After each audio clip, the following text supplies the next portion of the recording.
Marcus Vega adjusted his recording equipment one final time, checking the small camera hidden in his jacket lapel.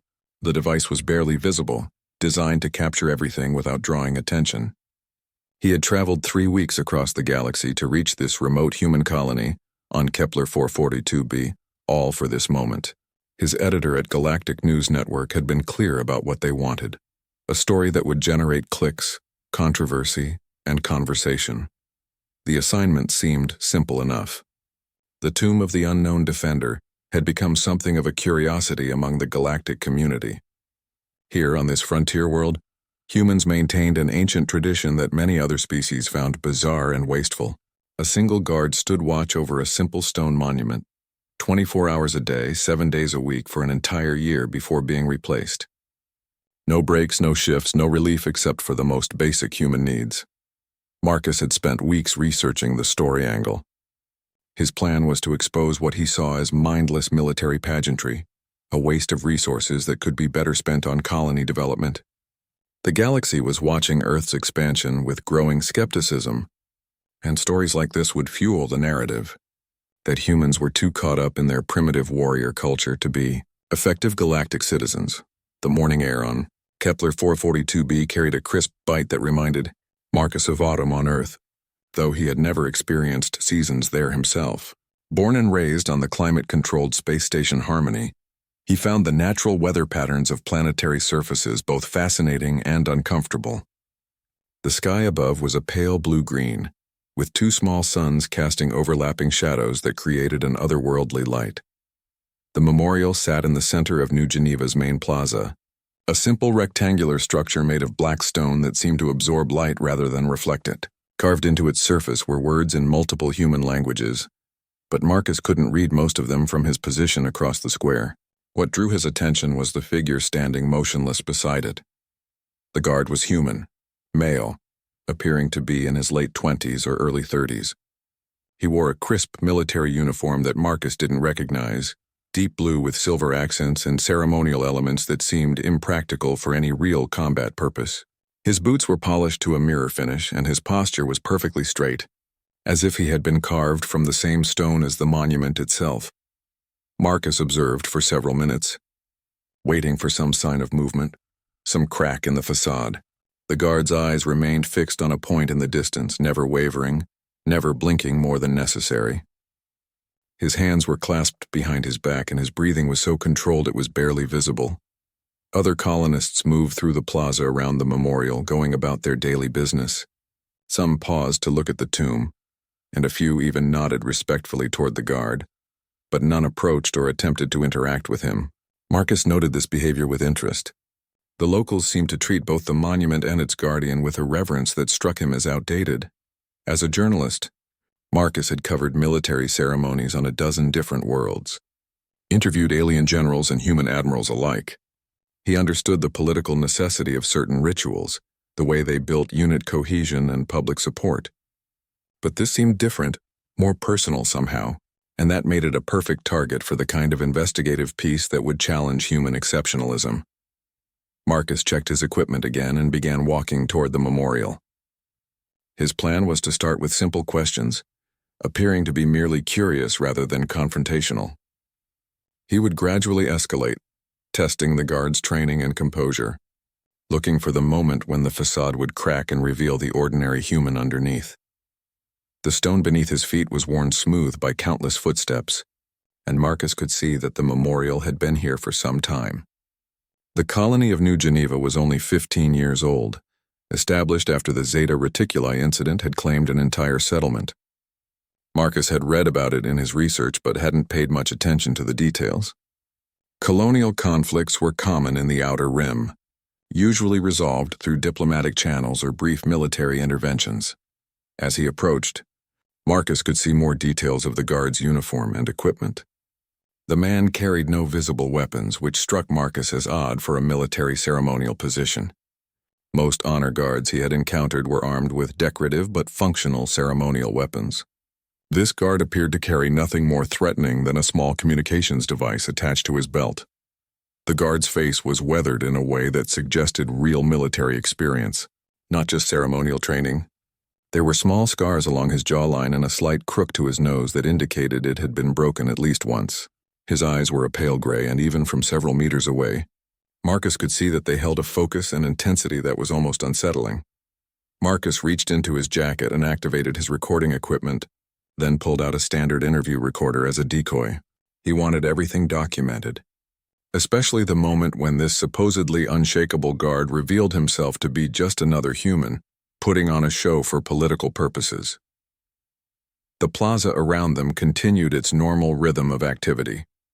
Children played near a fountain while their parents watched from nearby benches. Shopkeepers swept their storefronts and arranged displays. Delivery vehicles hummed quietly along designated paths.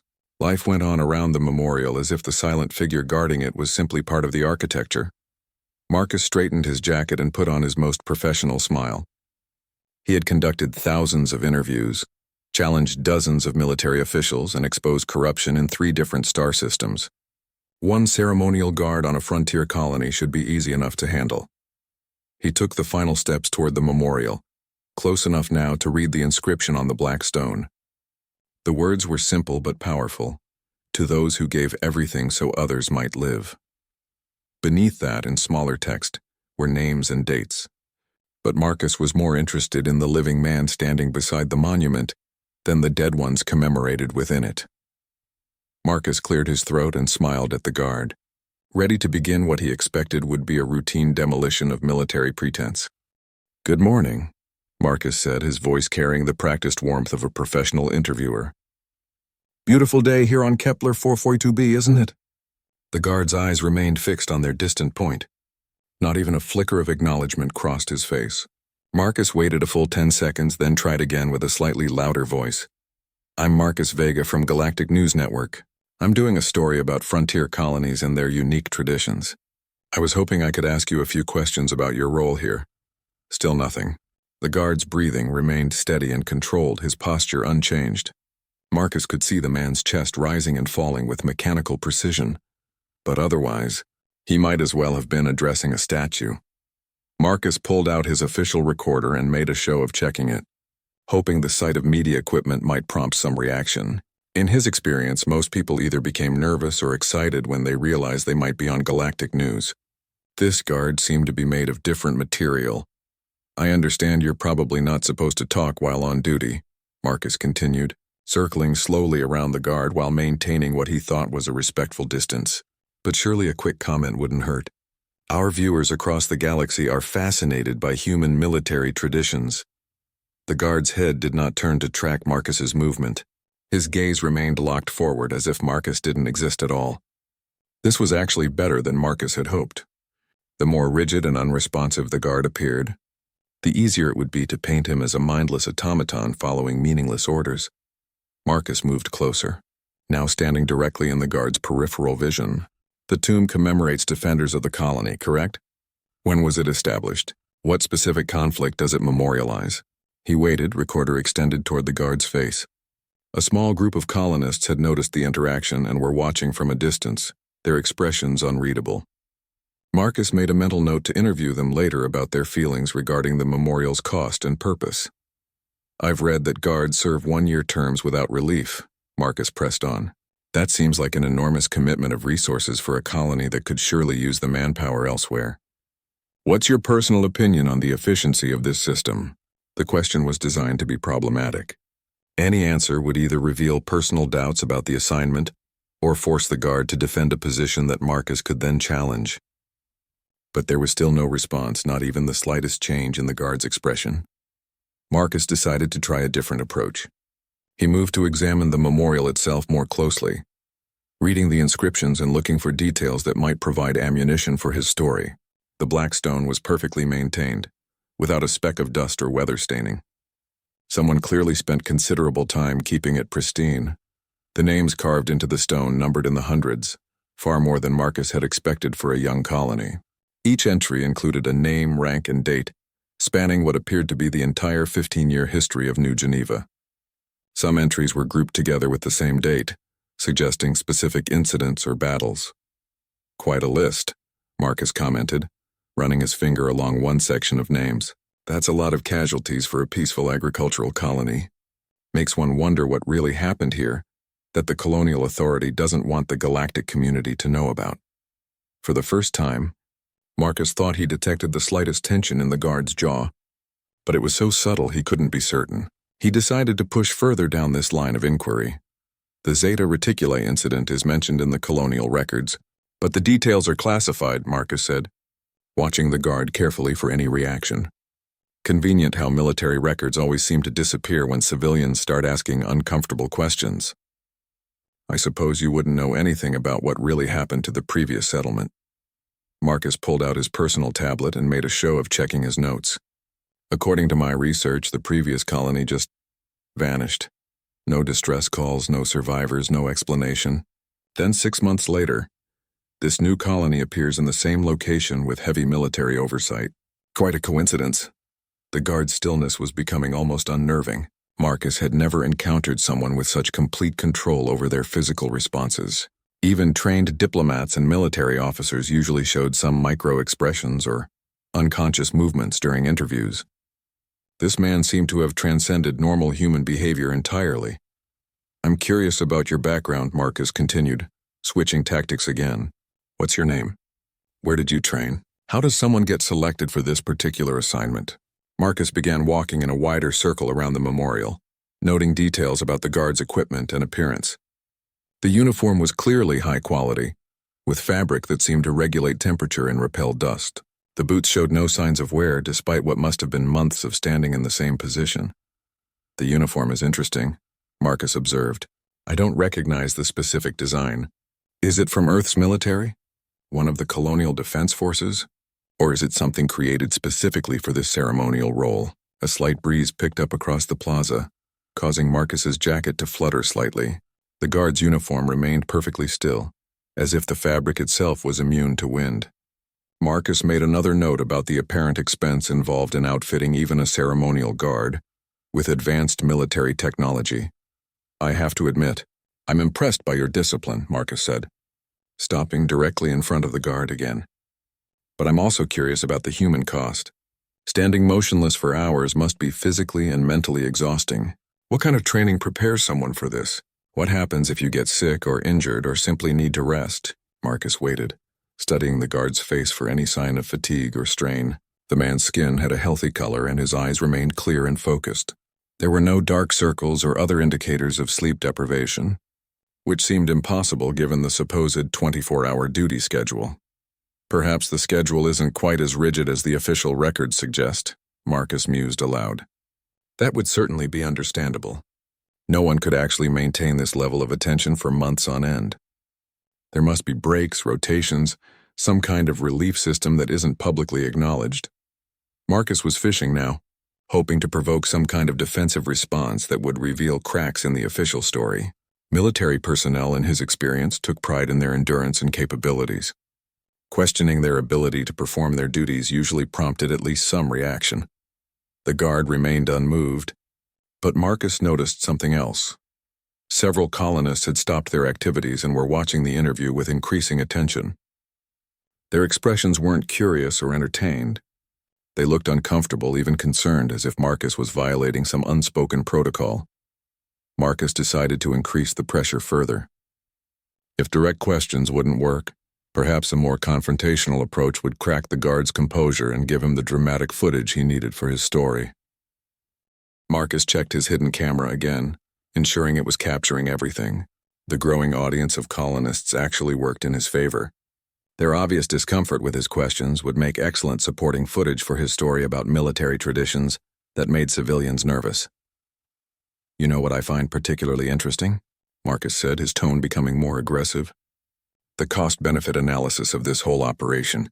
A trained soldier standing motionless for a year, consuming resources, when this colony clearly has more pressing needs.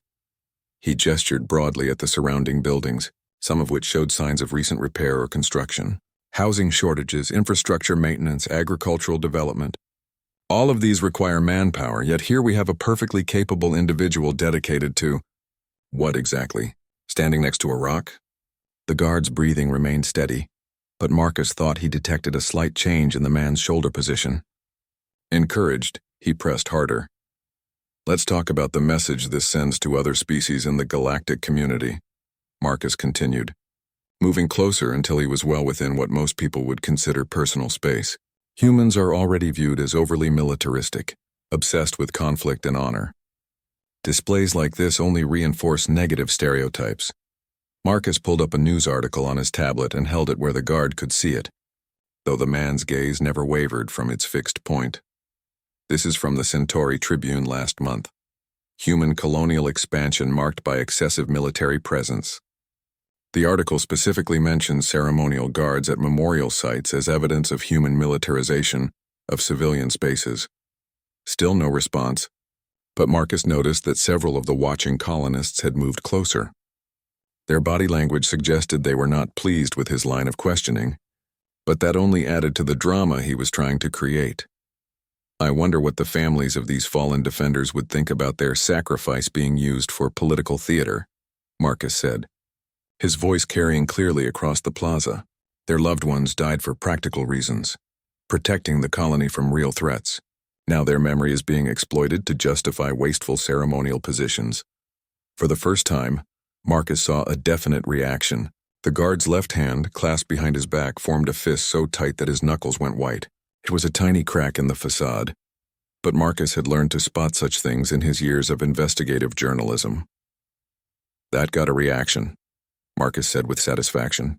Tell me, do you personally know any of the people commemorated on this memorial? Did you serve with them? Watch them die?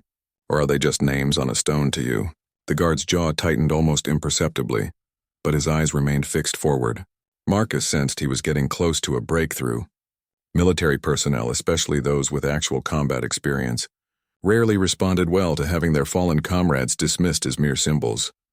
I'm sure you've been trained to ignore provocation, Marcus continued, circling the guard again like a predator. But I'm not trying to provoke you. I'm asking legitimate questions about public policy and resource allocation. Questions that the galactic community deserves to have answered. Marcus stopped in front of the memorial and ran his hand along the carved names, deliberately casual in his contact with the monument. These people died 15 years ago, he said. The threats they faced are gone. The colony is established and thriving. At what point does commemoration become obsession? When does honoring the past prevent progress toward the future?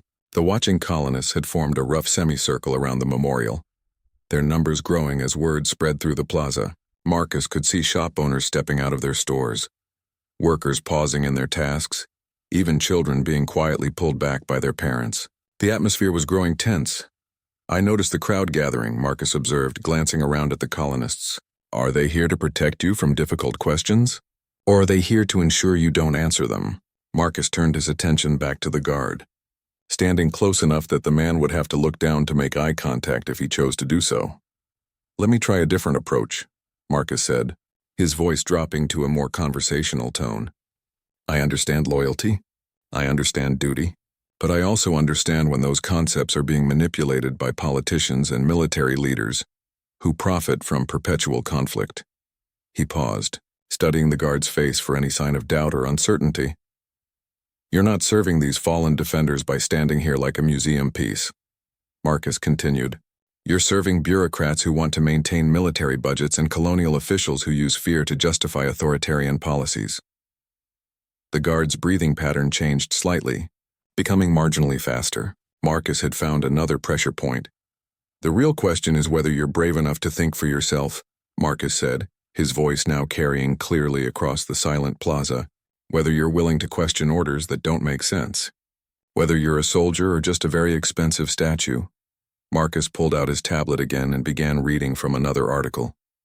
The Kepler system has been peaceful for over a decade. Trade routes are secure, diplomatic relationships are stable, and colonial expansion is proceeding without significant opposition. Yet colonies like New Geneva maintain military presences that would be appropriate for active war zones.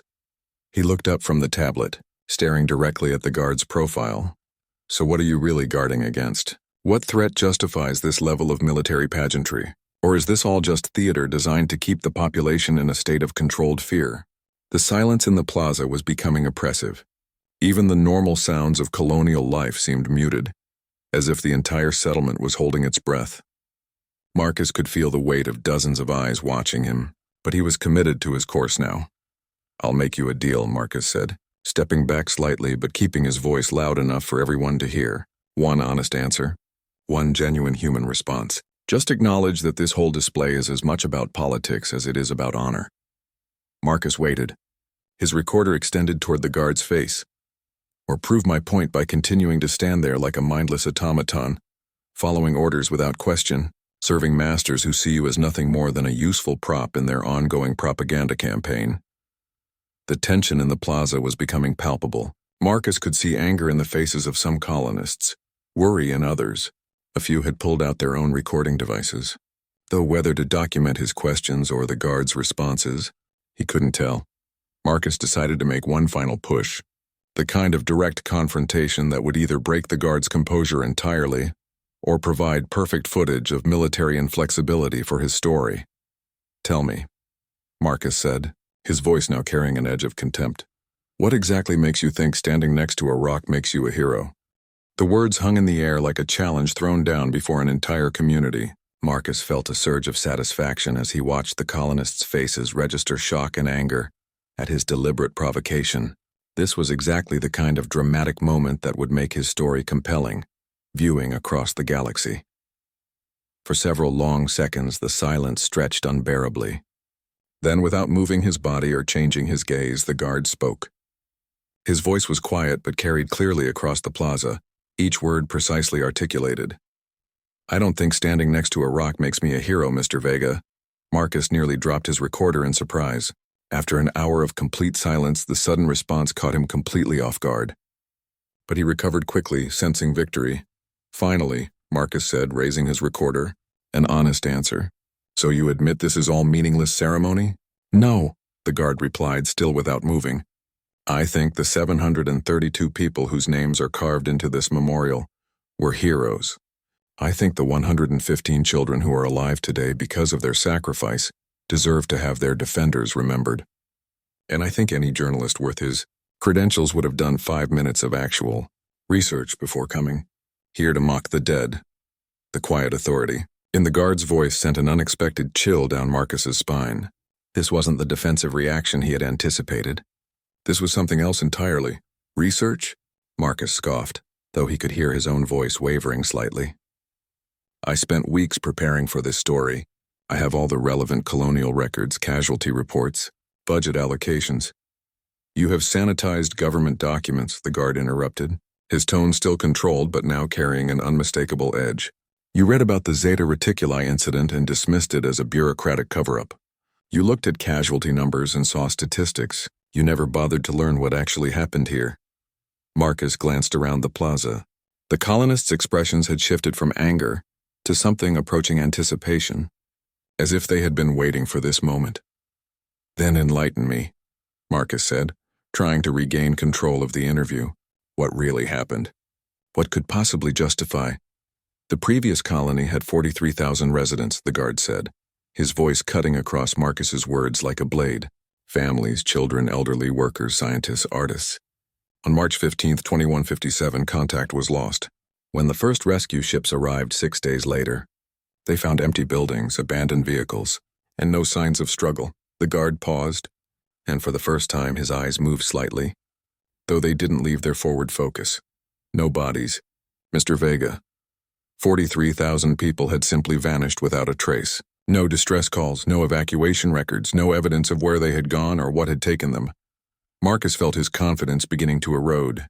This wasn't matching the dismissive tone he had planned for his story. The rescue teams began investigating. The guard continued. They set up temporary shelters and started searching the surrounding area for any clue about what had happened. They worked for 18 days. Another pause, and Marcus realized he was holding his breath. On the 19th day, they disappeared too. 47 rescue personnel gone without a trace. Same pattern. No distress calls, no signs of struggle, no bodies. Just empty shelters and abandoned equipment. The plaza had become absolutely silent. Even the wind seemed to have stopped blowing. "That's when Earth Command sent in the military," the guard said. "Not to establish a new colony, Mr. Vega. To find out what was hunting humans in this system." Marcus's mouth had gone dry. This wasn't the story he had expected to uncover. The Expeditionary Force was the largest military deployment in colonial history outside of open warfare, the Guard continued. 2 full Marine divisions, supported by orbital platforms and automated defense systems. They came prepared for anything Earth's military science could imagine. The Guard's voice dropped slightly but somehow carried even more clearly. They lasted 3 months, 2 entire Marine divisions, 8,000 of Earth's finest soldiers, reduced to scattered survivor groups hiding in fortified positions, while something stalked them through the wilderness. Marcus looked around desperately, hoping to see skepticism or doubt in the colonists' faces. Instead, he saw people nodding grimly, some with tears in their eyes. The last transmission from the Expeditionary Force came from Captain Sarah Chen, the Guard said, and Marcus noticed several colonists straighten at the name. She reported that her remaining 43 soldiers were holding the main landing site, against what she described as shadows that moved with purpose and intelligence beyond anything in our tactical manuals. The Guard's voice took on a different quality, as if he was reciting something from memory. Captain Chen's final words were, "If anyone receives this transmission, do not come to Kepler 442b with anything less than total commitment. These things learn from every encounter. They adapt to every weapon. They remember every tactic. The only way to defeat them is to accept that some of us will not return home.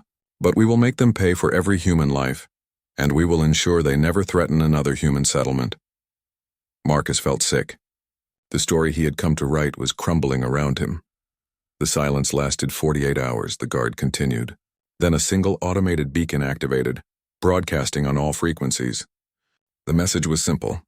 Landing site secured. Threat neutralized. Request immediate colonization support. The Guard's eyes finally moved, turning to look directly at Marcus for the first time. 732 soldiers from the Expeditionary Force never answered roll call again, Mr. Vega. But their sacrifice bought safety for every human family that has lived on this world since. This memorial doesn't commemorate a battle. It commemorates a deliberate choice to give everything so that children could play safely in this plaza. Marcus stared into the Guard's gray eyes and saw something that made him want to take several steps backward. It wasn't anger or contempt. It was the calm, certain knowledge of someone who had seen things that Marcus couldn't imagine. "My name is Sergeant David Chen," the Guard said quietly. "Captain Sarah Chen was my mother. I was one of the children she died to protect, and I stand here every day to ensure that her sacrifice, and the sacrifice of every person named on this memorial, is never forgotten or diminished by people who mistake peace for weakness."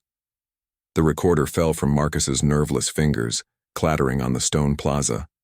Around them, the colonists watched in absolute silence as the journalist realized he had just attempted to humiliate the son of a war hero in front of the memorial to her sacrifice.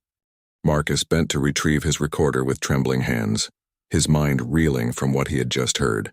The confident journalist who had arrived this morning was gone, replaced by someone who was beginning to understand the magnitude of his mistake. I didn't know," Marcus whispered, his voice barely audible. "No," Sergeant Chen agreed, his tone neither cruel nor kind, simply factual. "You didn't know, but you chose not to learn. You came here with a story already written in your mind, looking for footage to support your predetermined conclusions." Around them, the colonists began to move closer. Marcus expected hostility, perhaps even violence, but their faces showed something more complex. There was disappointment, certainly, but also a kind of sad understanding, as if they had seen this before. An elderly woman stepped forward from the crowd. Her gray hair was pulled back in a simple bun, and her weathered hands spoke of years of manual labor. When she spoke, her voice carried the authority of someone who had lived through events that younger people only read about. "Mr. Vega," she said gently, "my name is Dr. Elena Vasquez. I was the chief medical officer for the second wave of colonists who came here after the threat was eliminated." Marcus looked at her with growing dread, sensing that his humiliation was far from over. "I treated the survivors," Dr. Vasquez continued, "all 43 of them, men and women who had held impossible positions against an enemy that shouldn't have existed, who had watched their friends disappear or worse, who had made choices that no human being should ever have to make." She gestured toward the memorial, and Marcus noticed for the first time that some of the names were grouped together in small clusters. "Those groupings represent the final stands," Dr. Vasquez explained. squads who stayed behind to buy time for evacuations, teams who volunteered for reconnaissance missions into areas where entire platoons had vanished, soldiers who walked into certain death because someone had to gather intelligence about the enemy. Marcus felt his legs growing weak. The scope of what had happened here was far beyond anything he had imagined. The survivors, Dr. Vasquez continued, were physically wounded, yes, but the psychological trauma was unlike anything in our medical literature. They had fought something that violated every assumption about how war works, how enemies behave, how battles are won or lost. Another colonist stepped forward, a middle-aged man with the calloused hands of a construction worker. "I'm Robert Kim," he said. "My father was Corporal James Kim, communications specialist with the 3rd Marine Regiment." He pointed to a name on the memorial. "He's the reason any survivors live to tell the story." Marcus followed his gaze and saw the name carved in stone, surrounded by dates that showed the man had lived only 24 years. The creatures, whatever they were, learned to mimic human voices, Robert continued. They would call for help using the voices of soldiers who had already been taken. My father figured out the pattern, developed a verification protocol that saved dozens of lives, but implementing it meant he had to listen to those voices every day, knowing they were his friends being used as bait. The crowd around Marcus was growing, but he no longer felt like he was being surrounded. Instead, he felt like he was being educated, pulled into a story that was far more complex and meaningful than anything he had prepared for. "The official records were sanitized for good reason," Sergeant Chen said, his voice drawing Marcus's attention back to the memorial. "The full details of what happened here would cause panic across human space. The creatures were unlike anything in our xenobiology databases. They seemed to exist partially outside normal spacetime, moving through dimensions we can barely understand." Chen's gaze returned to the distant point he had been watching, but now Marcus could see what he was looking at. A small grove of trees on the horizon, perfectly ordinary in appearance but somehow ominous in context. "They were eliminated," Chen continued, "but only through tactics that pushed human strategic thinking to its absolute limits. The final battle required evacuating all non-essential personnel and turning this entire valley into a weapons testing ground for experimental technologies that had never been used in combat." Marcus found himself staring at the trees with growing unease. "What kind of weapons?" "The kind that leave residual effects for decades," Dr. Vasquez answered. "The kind that require constant monitoring to ensure they remain stable. The kind that make it necessary to have trained military personnel on site at all times." The implications hit Marcus like a physical blow. "You're not just ceremonial guards. You're sentries." "Every guard who serves here is a volunteer," Chen confirmed. "Every one of us has personal connections to the people commemorated on this memorial. And every one of us understands that this posting is about much more than honor or tradition." Marcus looked around the plaza with new eyes. The children playing near the fountain, the families going about their daily routines, the normal life of a thriving colony. All of it was possible because people had died here, and because others still stood watch. "The 1-year rotation isn't arbitrary," Chen explained. "It's the maximum time a human can maintain the level of vigilance required without psychological degradation. We monitor not just for external threats, but for subtle changes in local conditions that might indicate the weapons containment systems need adjustment." A young woman approached from the crowd, carrying a small child who couldn't have been more than 3 years old. She nodded respectfully to Chen before addressing Marcus. "I'm Lieutenant Sarah Morrison, New Geneva Planetary Defense Force," she said. "I'm scheduled to relieve Sergeant Chen in 6 months. My grandmother was Master Sergeant Patricia Morrison, who held Hill 7 for 18 hours against impossible odds." The child in her arms looked at Marcus with curious eyes, completely unaware of the weight of the conversation happening around her. "This is my daughter Emma," Lieutenant Morrison continued. "She's named after Captain Emma Rodriguez, who led the evacuation of the research station where my grandmother was stationed. Emma will grow up safe because 732 people chose to stand between her and things that wanted to destroy everything human." Marcus looked at the child, then at the memorial, then at the faces of the colonists surrounding him. The story he had come to write about wasteful military ceremony had transformed into something he wasn't sure he was capable of telling properly. "The galactic community doesn't know about any of this," Marcus said, the statement carrying the weight of a question. The galactic community isn't ready to know about any of this, Dr. Vasquez replied. Humanity is still seen as newcomers to interstellar civilization. If other species knew what we had faced and defeated here, some would see us as a threat to be eliminated. Others would see us as protectors to be exploited. Marcus felt the weight of responsibility settling on his shoulders. He had come here to expose what he thought was meaningless tradition. Instead, he had discovered a secret that could change humanity's position in the galaxy forever. Marcus stared at his recorder, knowing that everything it contained would have to be carefully considered before any of it could be broadcast. The story he had come to tell no longer existed, replaced by something far more complex and potentially dangerous. How many people know the truth? He asked quietly. Every adult on New Geneva, Chen replied. Every family that has lived here for more than a year. Every person who has seen the memorial dedication ceremonies where we read the full records, not the sanitized versions available to galactic media. Marcus looked around the plaza with new understanding. The colonists weren't just citizens of a frontier settlement. They were guardians of a secret that could reshape interstellar politics. And Earth Command, the colonial authority, approximately 200 people in positions of highest security clearance, Dr. Vasquez answered. Plus the families of the survivors and the rotating guard units. It's not a conspiracy, Mr. Vega. It's a necessity. An older man stepped forward from the crowd, his bearing suggesting military background despite his civilian clothes. I'm Colonel Marcus Webb, retired, he said. I commanded the relief force that arrived here 6 months after the final battle. I was among the first to see what remained of the weapons testing zones. Webb's expression was grave as he continued. The technology used to eliminate the threat pushed human science forward by decades. Energy manipulation techniques that shouldn't be possible, dimensional disruption weapons that violate known physics, biotechnology that borders on what other species would consider magic. Marcus felt a chill of understanding.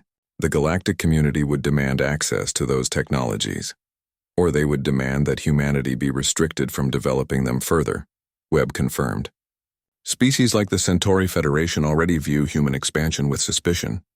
If they knew we had fought and defeated an enemy that could move between dimensions, that could learn and adapt faster than any known intelligence, they would either try to contain us or eliminate us, Marcus finished. The political implications becoming clear. Webb nodded grimly. The Kepler system has become our testing ground for technologies that could defend humanity against threats the galactic community doesn't want to acknowledge exist. But that research requires absolute secrecy and constant vigilance. Lieutenant Morrison shifted her daughter to her other arm and looked directly at Marcus. The memorial serves multiple purposes. Yes, it honors our fallen, but it also provides cover for the monitoring stations. The ceremonial guard rotation ensures that trained personnel are always present without drawing attention to the real security infrastructure. Marcus began to understand the elegant complexity of what he had dismissed as primitive tradition. The entire ceremony is operational security. Every aspect of it, Chen confirmed. The uniform contains monitoring equipment that would be obvious if worn by civilian researchers. The rigid posting schedule ensures that surveillance data is collected and transmitted on a reliable timeline. Even the tourist visits serve a purpose, allowing us to monitor who shows unusual interest in this location. Marcus felt a flush of embarrassment as he realized he had been categorized and monitored from the moment he arrived on New Geneva. Your arrival was reported to Colonial Defense within hours, Webb confirmed with a slight smile. We knew your assignment, your travel itinerary, and your intended story angle before you set foot in this plaza. Then why let me go through with it? Marcus asked. Why not just deny me access or arrange for the guard to be unavailable? Dr. Vasquez smiled sadly. Because sometimes it's necessary for people to discover the truth for themselves. Your approach was offensive, but your questions were ones that needed to be answered. If you hadn't asked them, someone else would have eventually. The crowd around them had thinned somewhat as colonists returned to their daily activities, but those who remained seemed to be waiting for something. Marcus sensed that his education was not yet complete. There's more, isn't there? He said, his journalistic instincts finally engaging properly. Chen's expression grew more serious. The creatures we fought here weren't unique to this system. Similar disappearances have been reported in 6 other human colonies over the past decade. Always remote settlements, always complete populations vanishing without trace. Marcus felt his blood run cold. Are you saying there are more of them? We're saying that what happened here was the first time humanity successfully defended against them, Webb replied.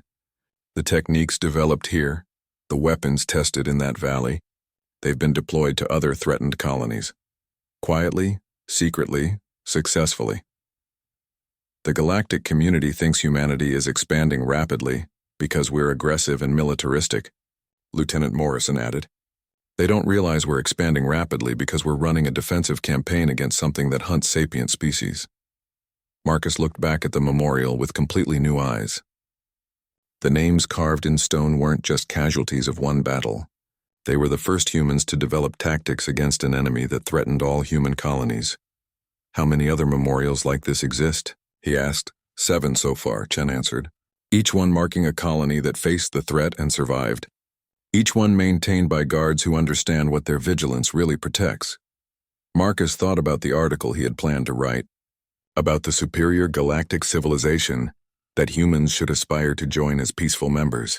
The other species in the galactic community, do they know about these creatures? Some do, Webb said carefully. The older species, the ones who have been spacefaring for millennia, they have records of similar disappearances throughout their histories.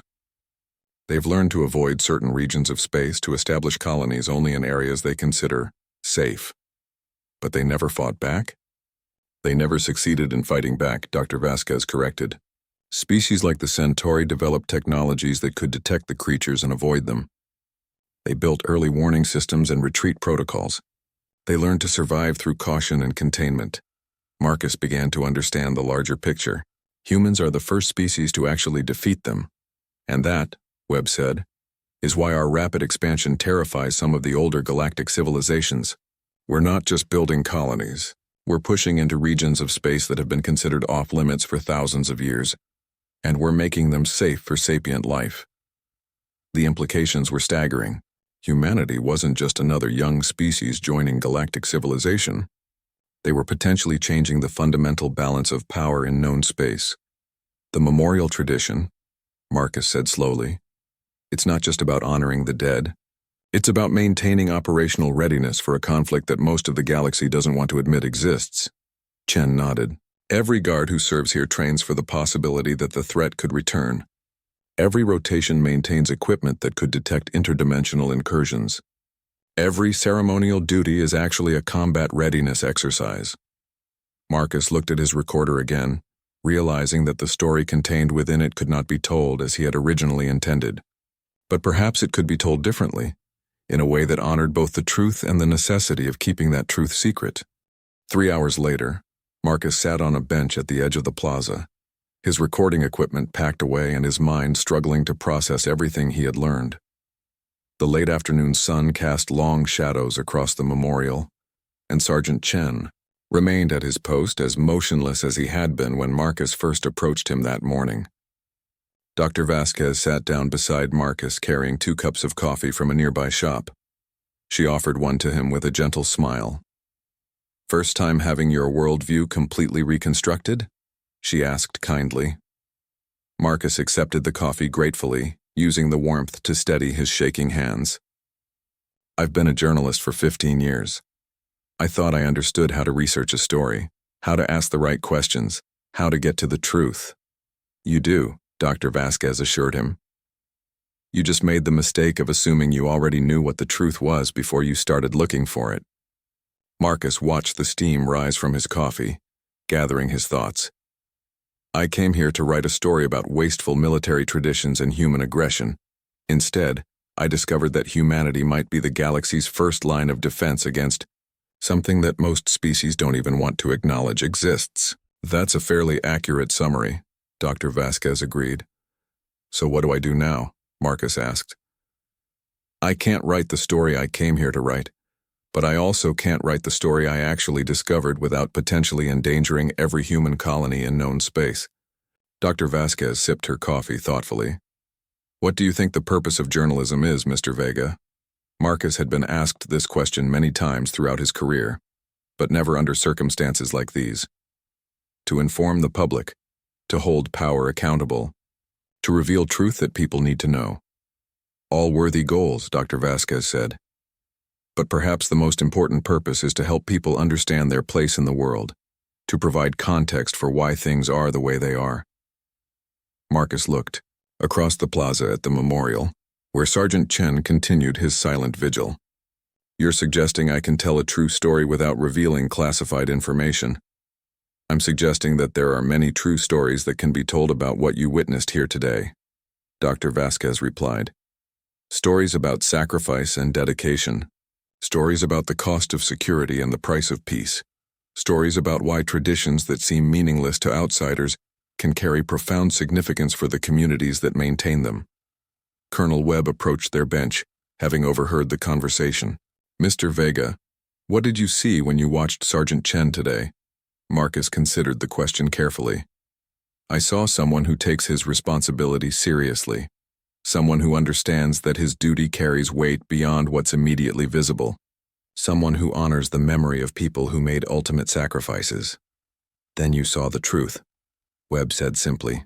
Everything else is context that some audiences aren't ready to understand. As the day progressed toward evening, Marcus found himself in conversation with dozens of colonists. Each had stories about the memorial, about the people commemorated there, about what it meant to live in a community built on the foundation of such sacrifice. None of the stories required classified information to understand or appreciate. He spoke with teachers who used the memorial as part of their history curriculum, helping children understand the importance of service and sacrifice. He interviewed shopkeepers who had lost family members in the battle, but had chosen to build new lives on the same ground where their loved ones fell.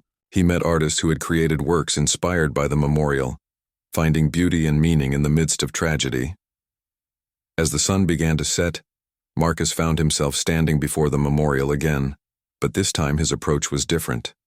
He moved with the reverence of someone who understood the weight of what he was witnessing. Sergeant Chen, he said quietly, I owe you an apology. For the first time since their confrontation that morning, Chen turned his head slightly to acknowledge Marcus's presence. I came here today with preconceptions and arrogance, Marcus continued. I tried to diminish something sacred because I didn't understand its true meaning. I'm sorry. Chen's expression softened almost imperceptibly. Apology accepted, Mr. Vega. But more importantly, I hope you understand now why some traditions deserve respect even when their full significance can't be immediately apparent. Marcus nodded, then surprised himself by asking, would it be appropriate for me to pay my respects to the people commemorated here? It would be very appropriate, Chen replied. Marcus stepped forward to the memorial and placed his hand on the black stone, feeling the slight texture of the carved names beneath his fingers. He thought about Captain Sarah Chen, leading her soldiers against impossible odds. He thought about Corporal James Kim, developing communication protocols while listening to the voices of his fallen friends. He thought about the hundreds of others, whose names surrounded his hand, each representing a choice to stand between humanity and something that wanted to destroy it. Thank you, Marcus whispered to the stone. When he stepped back, he found that a small crowd had gathered again, but this time their expressions were welcoming rather than hostile. Several colonists nodded approvingly, and Marcus realized he had crossed some invisible threshold in their estimation. Lieutenant Morrison approached with her daughter, who was now awake and curious about the gathering. Mr. Vega, she said, Emma wanted to meet the man who came to learn about her namesake. Marcus knelt down to the child's level, struck by the innocent trust in her eyes. Hello, Emma. It's an honor to meet you. The little girl smiled shyly, then surprised everyone by walking over to the memorial and placing her tiny hand on the stone, imitating what she had seen Marcus do moments before. Thank you, Captain Emma, she said in the serious voice that children sometimes use when repeating something they've been taught. Marcus felt tears forming in his eyes as he watched this small ritual of remembrance, understanding finally that some traditions transcend politics or military policy. They connect the living to the dead, the present to the past, and the protected to their protectors in ways that no amount of bureaucratic efficiency could replace. As evening fell over New Geneva, Marcus packed his equipment and prepared to leave the plaza. His story would be different from what he had planned, but it would be true in ways that mattered most. He would write about dedication and sacrifice, about communities built on the foundation of others' courage, about the quiet heroes who stand watch so that children can sleep safely. The classified details would remain classified, but the human truth of what he had witnessed would reach audiences across the galaxy. Perhaps some would still see it as primitive military tradition, but others might recognize it for what it truly was: evidence that humanity possessed something rare and valuable in the galactic community, the willingness to stand against the darkness, whatever form it might take.